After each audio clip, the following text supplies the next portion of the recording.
Codeine cough syrup मामले पर UP विधानसभा में सीएम योगी आदित्यनाथ ने दिया जवाब। कहा, सरगना को लाइसेंस समाजवादी पार्टी की सरकार ने दिया।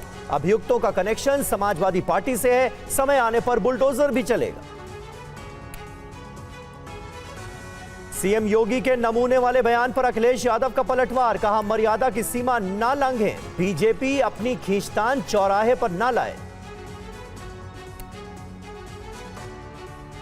यूपी विधानसभा में वित्त मंत्री सुरेश खन्ना ने वित्तीय वर्ष 2025-26 का अनुपूरक बजट पेश किया। 24,496 करोड़ का अनुपूरक बजट पेश।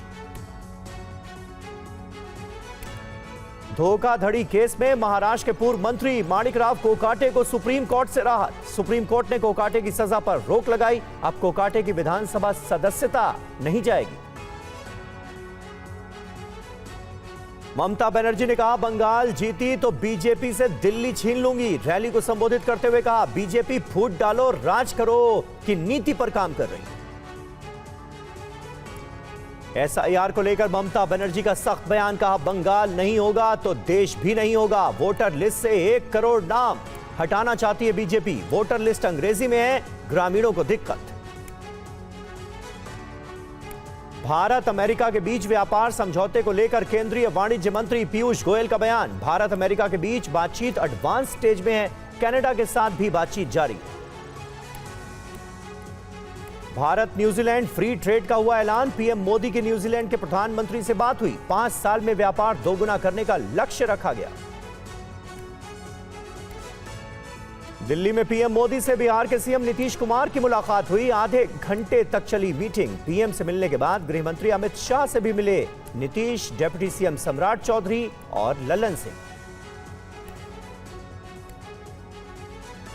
नेशनल हेराल्ड केस में सोनिया और राहुल गांधी से जवाब तलब। ईडी की याचिका पर दिल्ली हाईकोर्ट ने नोटिस जारी कर जवाब मांगा। ईडी ने राउज एवेन्यू कोर्ट के फैसले को चुनौती दी थी। 12 मार्च को अगली सुनवाई। जी रामजी कानून के खिलाफ सोनिया का अखबार में लेख। कहा, मनरेगा कानून पर सरकार ने चला दिया बुलडोजर। ग्रामीण भारत में होंगे विनाशकारी परिणाम। पर्यावरण मंत्री भूपेंद्र यादव ने कहा, कुछ लोगों ने फैलाई गलत जानकारी। अरावली में 90% से ज्यादा क्षेत्र संरक्षित। सिर्फ 0.19% रेंज में ही माइनिंग की इजाजत।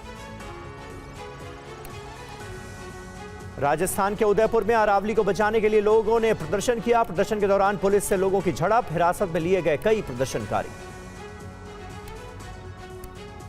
उत्तराखंड में अतिक्रमण पर सुप्रीम कोर्ट ने संज्ञान लिया। सीजेआई ने कहा, वन भूमि पर अतिक्रमण चौंकाने वाला। सुप्रीम कोर्ट ने जांच समिति गठित करने का निर्देश दिया। पश्चिम बंगाल में पूर्व तृणमूल विधायक हुमायूं कबीर ने नई पार्टी बनाई। पार्टी का नाम जनता उन्नयन पार्टी रखा। हुमायूं ने नई बाबरी मस्जिद बनाने का किया था ऐलान। जम्मू के नगरोटा में असॉल्ट राइफल पर लगने वाला टेलीस्कोप बरामद। एनआईए हेडक्वार्टर के पास तलाशी में मिला टेलीस्कोप। सुरक्षा एजेंसियों को आशंका किसी आतंकी की बंदूक का हो सकता है। एनआईए जांच में पीएफआई पर बड़ा पर्दाफाश। पीएफआई नेता पड़ोसी देशों से हथियार डील कर रहे थे। काडर को ट्रेनिंग के लिए सीरिया भेजा गया। यूपी में श्री बांके बिहारी मंदिर ट्रस्ट कानून बना। मंदिर ट्रस्ट बिल को राज्यपाल की मंजूरी। बांके बिहारी मंदिर में बेहतर व्यवस्थाओं के लिए कानून।